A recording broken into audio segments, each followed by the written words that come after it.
बेवकूफ़ सा आदमी वो इस बात में लगा है कि मुझे प्रूव करने पे लगा कि मैं बंगाली बाबा हूँ, तो मैं आसामी बाबा हूँ, तो मैं तेलुगु बाबा हूँ, ये तमिल बाबा हूँ। वो बक्सरी बाबा होके क्या किए हैं जीवन में, उसका वो कोई हिसाब नहीं देंगे, लेकिन बाकी सबका हिसाब मांग रहे। भाई साहब, आपके बक्सर का इज्जत का परचम लहराया हूँ। बक्सर में कहाँ के रहने वाले थे आनंद मिश्रा? देखिए, हमारा जो पुश्तैनी जगह है वो जिगना गांव जो होता है, जिगना यहाँ से होते इटाढ़ी में हमारा एक परिवार बसा हुआ परसौड़ा, वो शाहपुर प्रखंड में परसौड़ा।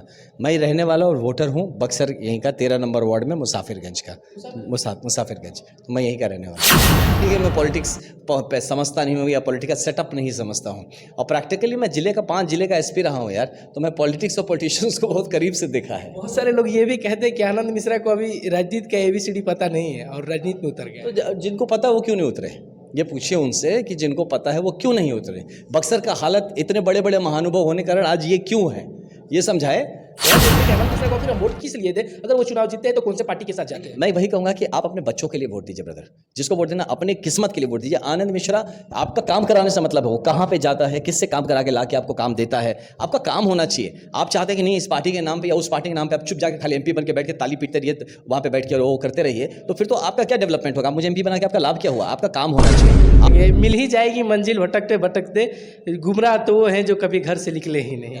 आप तो घर से निकल चुके हैं और मैदान में आ गए हैं और अपना अभी हमारे साथ पूर्व IPS आनंद मिश्रा जी हैं, जो कि बक्सर के राजनीति में कुछ इस तरीके से हलचल मचाए हुए हैं कि जो कि बक्सर का राजनीति एक हॉट सीट बन चुका है। और ये निर्दलीय प्रत्याशी है, जहाँ पे ये कहा जाता है राजनीति में कि सारे दलों में दलदल है, सबसे अच्छा निर्दल है। और यहाँ पे सबसे अच्छा और चेहरे पे मुस्कान लेकर अभी हमारे साथ निर्दलीय प्रत्याशी आनंद मिश्रा जी हैं, जो कि अभी इनसे हमारा बात होगा राजनीति मुद्दे में। और बहुत धन्यवाद मेरे भाई, बहुत धन्यवाद भैया। बक्सर के राजनीति में IPS होकर और फिर जाकर IPS का पद इस्तीफा देकर फिर राजनीति में आते हैं कि राजनीति के ट्रेन पे चढ़ने का इतना जल्दी क्या है? नहीं, जल्दी नहीं है, लेट हो गया यार। मुझे 10 साल पहले और आना चाहिए था, हम तो लेट चल रहे हैं, है ना, लेट चल रहे हैं। बाकी ये नहीं है, क्योंकि अगर हम 10 साल पहले आ गए होते तो आज बक्सर कई बड़े बड़े शहरों को पीछे छोड़ के आगे बढ़ गया होता। तो हम तो लेट चल रहे हैं। जीवन का क्या है, क्या लेट होता है और क्या सही। कहते हैं ना, यही वक्त जो होता है ना, यही वक्त सही वक्त होता है। इसीलिए मिल ही जाएगी मंजिल भटकते भटकते, गुमराह तो वो हैं जो कभी घर से निकले ही नहीं। आप तो घर से निकल चुके हैं और मैदान में आ गए हैं और अपना इसलिए नहीं समझ में आया कि उन्होंने वो मेहनत नहीं किया है, उन्होंने मेहनत नहीं किया, उन्होंने खोया भी। उनके लिए क्या एक न्यूज़ है, एक ऐसी बात है, ठीक है आया चले छोड़ दिया। उनको वो पता नहीं कि मैंने क्या मेहनत किया, कितना मेहनत किया और किस मेहनत से उसमें काम किया, किस मेहनत से इज्जत कमाई वहाँ पे, किस मेहनत से अपना पूरा का पूरा इस पूरे बिहार का जो परचम है उसको वहाँ पे लहराया। तो जो लोग नहीं समझेंगे, उनको कुछ न उनको मदद की ज़रूरत है, जो हम मदद करेंगे, हम इसलिए आए हुए हैं। और बाकी जो समझेंगे वो हमारे साथ हैं, और मुझे लगता है ज़्यादातर लोग इस बात को समझ रहे हैं और हमारे साथ हैं। बक्सर जो बना हुआ है आज हॉट सीट बना हुआ है। 4 जिले हॉट सीट पे थे, एक सीट जो कि 3 अब हॉट सीट हो गया कि निर्दलीय प्रत्याशी अब मनीष कश्यप भी थे। मनीष कश्यप को काफ़ी आप करीब से जानते भी थे। मनीष कश्यप भी बिहार का सन ऑफ बिहार था, एक न्यूज़ वाले थे। जब मनीष कश्यप चुनाव लड़े फिर उनको भी ऑफर दिया गया पार्टी की तरफ से, तो मनीष कश्यप पार्टी में मिल गए और फिर निर्दलीय प्रत्याशी वो जाकर चुनाव नहीं लड़े। क्या लगता है कि बक्सर के लोग भी, ये कुछ युवा है जो मनीष कश्यप को फॉलो करते, कुछ लोगों का ये भी कहना था कि कहीं आनंद मिश्रा भी इस तरह से तो पलटी नहीं ना मार देंगे? देखो, चुनाव है 1 जून को। मुझे क्वेश्चन में आया कि कुछ ऐसे लोग तो नहीं होंगे जो चुनाव के दिन पलटी मार देंगे। ये क्वेश्चन मुझे पूछना चाहिए गुरु, क्योंकि मैं सब छोड़ के आया हूँ। आपने क्या छोड़ा है ना, मतलब जो कह रहे हैं उन्होंने क्या छोड़ा है, मैं छोड़ के आया हूँ। मैं सब कुछ छोड़ के आया हूँ। मैं पाने के लिए नहीं आया हूँ, मैं देने के लिए आया हूँ। इस बात को आप समझिए, है ना। तो इसीलिए ये क्वेश्चन नहीं गलत है। सवाल कुछ ऐसे आ रहे थे कि बक्सर में कहाँ के रहने वाले थे आनंद मिश्रा? देखिए, हमारा जो पुश्तैनी जगह है वो जिगना गांव जो होता है, जिगना यहाँ से होते इटाढ़ी में हमारा एक परिवार बसा हुआ परसौड़ा, वो शाहपुर प्रखंड में परसौड़ा। मैं रहने वाला और वोटर हूँ बक्सर यहीं का 13 नंबर वार्ड में मुसाफिरगंज का, मुसाफिरगंज। तो मैं यहीं का रहने वाला हूँ। बहुत सारे लोग ये अभी तक दिग्भ्रमित है कि आनंद मिश्रा तो बक्सर से है, पर बक्सर से कहाँ से है ये पूरा इसलिए भ्रमित है क्योंकि हम मैक्सिमम टाइम बाहर में रहना पड़ा मुझे, काम के सिलसिले में, पढ़ाई के सिलसिले में।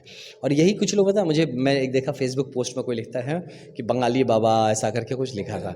मैं उस आदमी पे सोचा, मुझे तरस आई, पता है उसकी सोच पे तरस आई कि ये आदमी को खुद को और अपने पहले जनरेशन्स को ना पूछना चाहिए कि तुमने यहाँ पे ऐसा फैसिलिटी क्यों नहीं क्रिएट कर दिया कि इसको कलकत्ता पढ़ने नहीं जाना पड़ता, है ना, क्यों नहीं तुमने इसके लिए ऐसा सिचुएशन यहाँ क्रिएट कर दिया कि उसको यहाँ रह के वो सारे इसकी जो प्रतिभा है वो बाहर निकल पाते। तो ये पूछने के बजाय वो बेवकूफ़ सा आदमी वो इस बात में लगा है कि मुझे प्रूव करने पे लगा कि मैं बंगाली बाबा हूँ, तो मैं आसामी बाबा हूँ, तो मैं तेलुगु बाबा हूँ, ये तमिल बाबा हूँ। वो बक्सरी बाबा होके क्या किए हैं जीवन में, उसका वो कोई हिसाब नहीं देंगे, लेकिन बाकी सबका हिसाब मांग रहे हैं। भाई साहब, आपके बक्सर का इज्जत का परचम लहराया हूँ।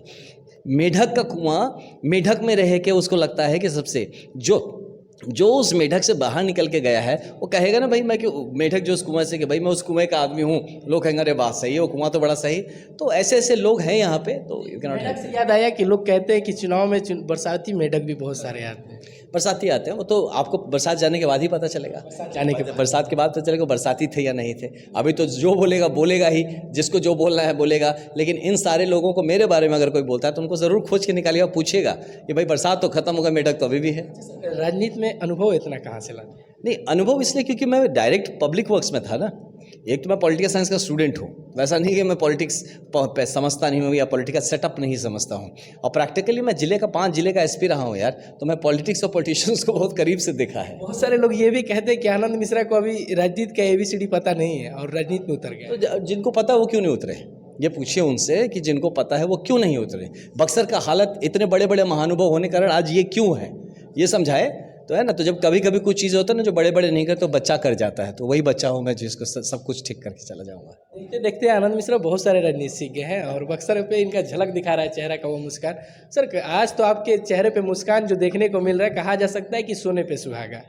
और आपके आज सपोर्ट करने के लिए आपको देख सकते हैं कि विश्वामित्र ये मंच के लोग आपको सपोर्ट किए, जो कि पूर्व भाजपा के जिला अध्यक्ष भी थे। बहुत सारे प्रत्याशी थे जो कि भाजपा के रहने वाले थे, भाजपा के लोग थे, वो आपके साथ समर्थन दे रहे हैं। यहाँ पे तो बहुत देखने को मिल रहा है। बहुत सारे ये भी लोग कहेंगे कि यहाँ पे भाजपा डैमेज हो रहा है, यहाँ पे बहुत सारे लोग कहेंगे कि भाजपा का वोट काट रहे हैं। पर आपका भी आपका सोच अगर बात करें तो आप क्या उस विषय पे सोचते हैं? मैं देखिए कहता है कंपटीशन 1 और 2 नंबर में होता है, हम 1 और 2 नंबर में चल रहे हैं और उसके पीछे जो है वो वोट काट रहे हैं। तो मैं किसी का वोट नहीं काट रहा हूँ, ये बात क्लियर है, समझ जाए लोग जिसको समझना है। और दूसरा बात ये है कि हमारे संग जैसे ये पुराने भाजपा के जो लोग हैं वो जुड़े हैं, कुछ संगठन जुड़े, इस तरह से मैक्सिमम जो ज़मीन से जुड़े लोग हैं जो कि सच में बक्सर का विकास चाहते हैं, वो हर तरह के लोग हमारे साथ जुड़ रहे हैं। और आज हम जिस तरह से जड़ें हमारी मजबूत हुई है, तो मैंने कहा ना जिसके वहम हो या अहम हो, दोनों जब टूटेंगे 4 तारीख को तो पता चल जाएगा कि कौन कहाँ था।